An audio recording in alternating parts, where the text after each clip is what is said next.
প্রথমে আমার পূজ্যপাত বাবা মা জন্ম দিয়েছিলেন,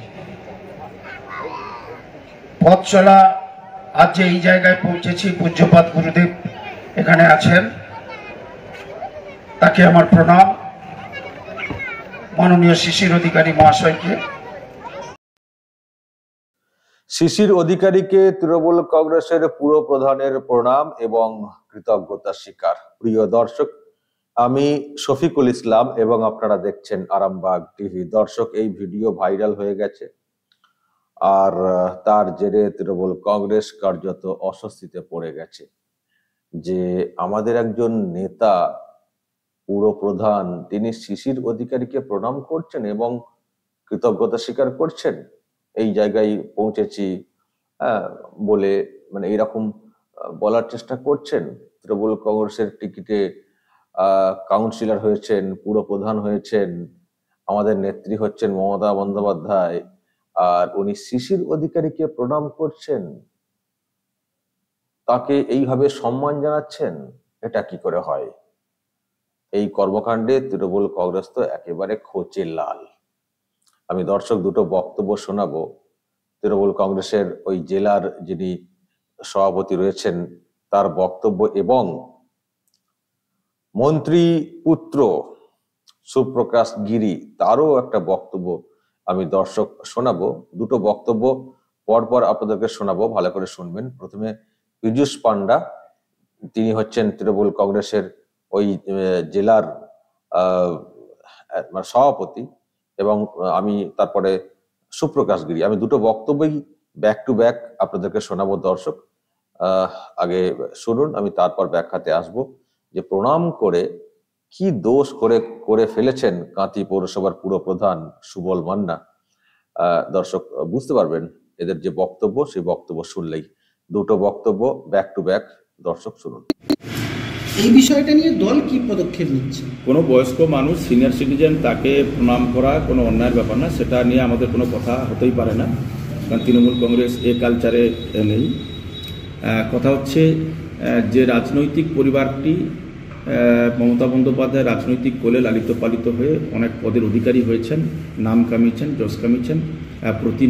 প্রতিদিন সকালে উঠে পালা করে যেই পরিবার থেকে প্রতিনিয়ত এখন মমতা বন্দ্যোপাধ্যায়কে আক্রমণ করা হয় চোর বলে, সেই পরিবারের মানুষ যিনি কোথাও আমন্ত্রিত থাকেন, সে একই মঞ্চে আমন্ত্রিত হয়ে দলকে যেভাবে কাঁথি পৌরসভার চেয়ারম্যান বিড়ম্বনায় ফেলেছেন, তার জন্য তাকে শোকজ করা হয়েছে। সেই সঙ্গে তিনি যবে থেকে চেয়ারম্যান হয়েছেন কাঁথি মিউনিসিপ্যালিটি ঠিকভাবে চলছে না, এটা মানুষ বলছে।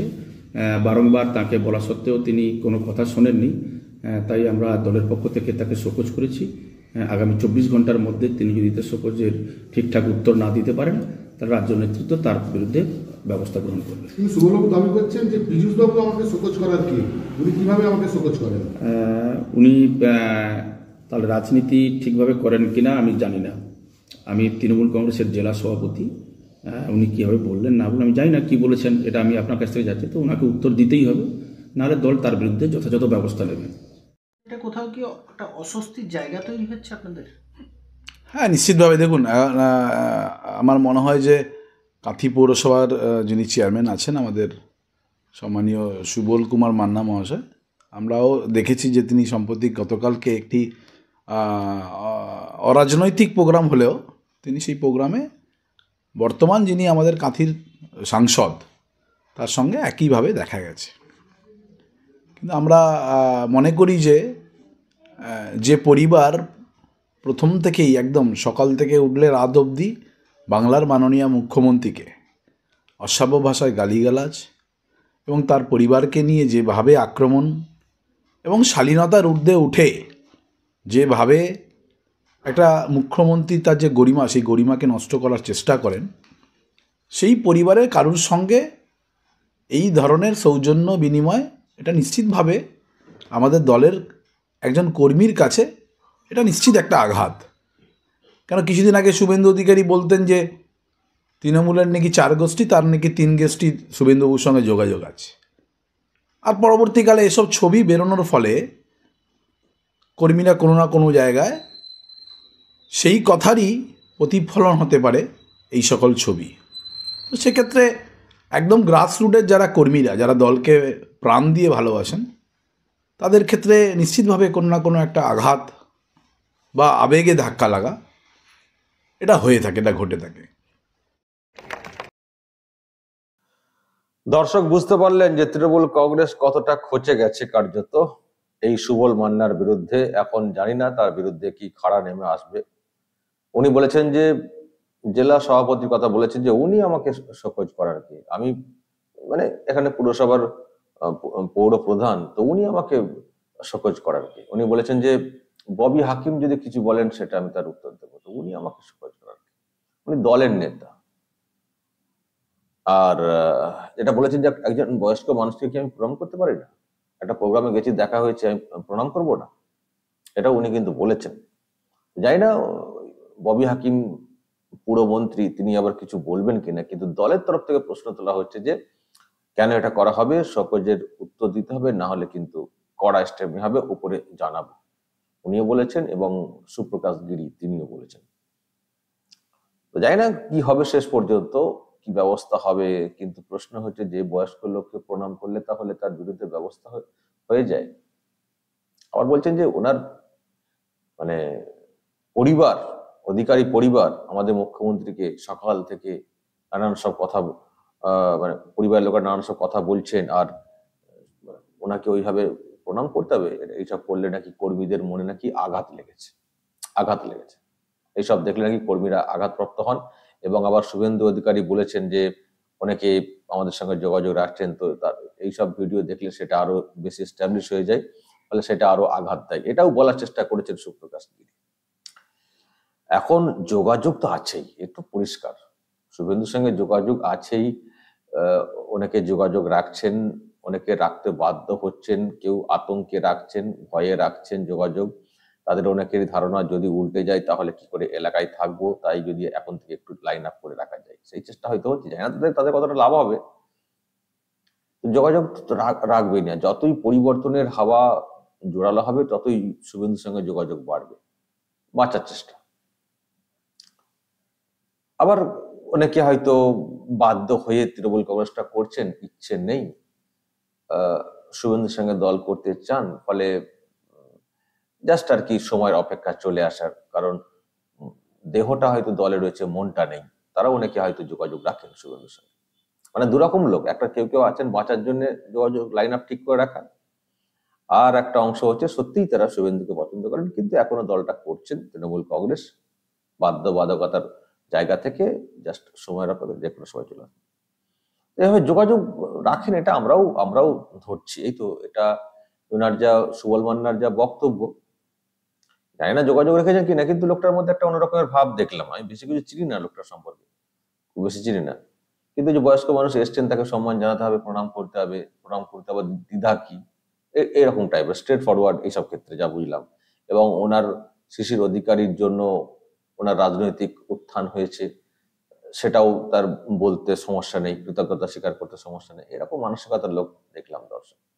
কিন্তু সেটা করলে হবে, সেই উদারতা কি রয়েছে নাকি তৃণমূল কংগ্রেস? এখন অ্যাকশন নেওয়া হবে, অ্যাকশন হবে, যেরকম যে অ্যাকশন হবে। দেখুন এই নেতা বলছিলেন না, আগের নেতা, যে উনি ঠিক মতো করে কাজ করছেন না, এলাকার লোক বলছেন, মানে প্রণাম করেছেন বলে এখন ঠিক মতো করে পুরসভাতে কাজ করছেন না, সেই অভিযোগও চলে এলো।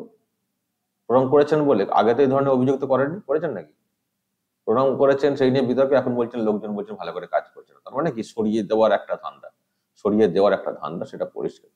বলে জানি না কি হবে শেষ পর্যন্ত। আর ওই যে বলছেন যে আমাদের মুখ্যমন্ত্রীকে এরকম করে বলা হচ্ছে, আরে মুখ্যমন্ত্রী ঢপ মারেন, সে তো চোখের সামনে চলে আসে যে তিনি ঢপ মারছেন, তার কথা ঠিক নয়, মানে যুক্তি নেই, তথ্যে গড়মিল, মিথ্যা, এবং অনেক কাণ্ডে সব না, মানে অনেক সব কথা উঠে আসছে। সেক্ষেত্রে তো এমনি শুধু শুভেন্দু অধিকারী কেন, রাজ্যের একটা বড় অংশের মানুষই তো মুখ্যমন্ত্রীর সম্পর্কে নানান সব প্রশ্ন তুলছেন, কারণ যেসব তথ্য সামনে এসছে সেই সব তথ্যের নিরিখে আপনার মুখ্যমন্ত্রীকে এরকম করে গরিমা নষ্ট করেন। আরে গরিমা নষ্টতে কি বাকি রয়েছে? যেসব কর্মকাণ্ড হয়েছে, যে রাজ্যে একাধিক মন্ত্রী জেলে থাকেন, এমএলএরা জেলে থাকেন, চাকরির মতো একটা বিষয়, সেখানে দুর্নীতি হয়, সেখানে কমিশন নিজে স্বীকার করে নেয় যে হ্যাঁ দুর্নীতি হয়েছে, সেই রাজ্যের সরকারের মুখ্যমন্ত্রীর আর কি গরিমা থাকে? আর কি গরিমা থাকে?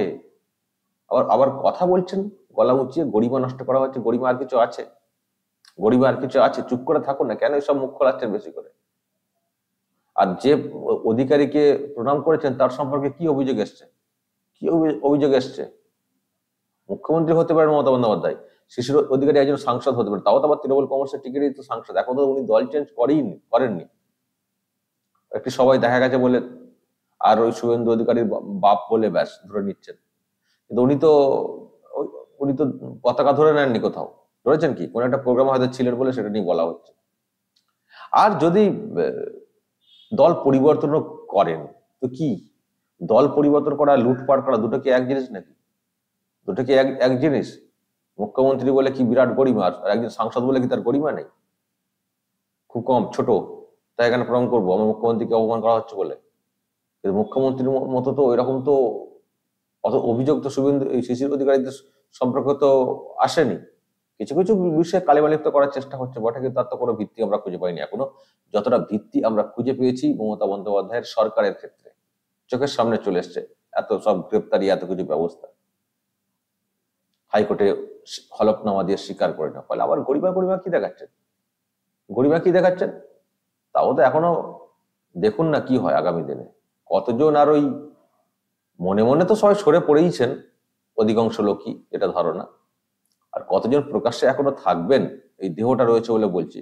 শুধু আর খানিকটা ঘটিটা উল্টাতে দিন না। যারা বলছেন আপনারাই কোথায় থাকবেন, আপনারাই কতটা মমতা বন্দ্যোপাধ্যায়ের প্রশংসা করে চলবেন, সেটাও আমাদের কিন্তু দেখার বিষয় রয়েছে। এখন হয়তো আছেন, কিছু সুযোগ সুবিধা আপনারা পাচ্ছেন দলগত সরকারি ভাবে হয়তো, আপনারা কতটা গরিমার কথা ভেবে গড়গড়িয়ে কথা বলে যাবেন মুখ্যমন্ত্রী মমতা বন্দ্যোপাধ্যায়ের পক্ষে, সেটাও কিন্তু আমাদের দেখার। বরং আবার এরকম না দেখি যে আপনারাও কখনো আবার শিশির অধিকারীর পায়ে হাত দিয়ে প্রণাম করে বলছেন একটু ছেলেকে বলবেন আমাদের বিষয়টা দেখতে। জানি না এরকম দৃশ্য কখনো আপনাদের বিষয়ে দেখতে হবে কিনা। পরিস্থিতি কিন্তু আপনার ওই গরিমাওয়ালা মুখ্যমন্ত্রীর খুব একটা ভালো নয়। দর্শক, যদি কিছু বলার থাকে আপনাদের অবশ্যই বলবেন, কমেন্ট বক্সে নজর রাখবেন আরামবাগ টিভি।